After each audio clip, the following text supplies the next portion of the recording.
Kubernetes has like PVCs and stateful sets, and I haven't worked with Kubernetes as much recently, so we're hoping it all stays together. But with Nomad, you have different types. We have like the host volumes, and then more recently, we've also implemented features for CSI, support for CSI. I think around some of the challenges we've ran into with that would be we do have CSI available, but sometimes the actual drivers themselves are written in a very Kubernetes specific manner. So not all CSI works yet. And that's something we've been working on trying to figure out.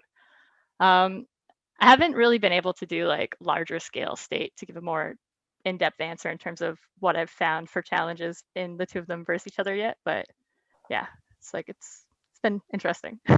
Good. Rosemary, anything you'd like to add? There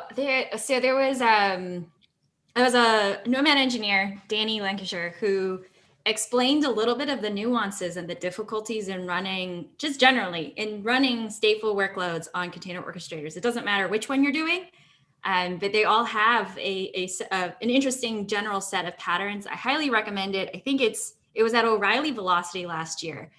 But what's been really fascinating is how many of the patterns across many of these orchestrators you start to borrow, you start to understand even the ways that you handle it, right? Because they're all open source, you start to develop very similar patterns for how you handle state because they're all borrowing from each other. And it's all for the better good, right? We don't want to have a problem where we lose all our data.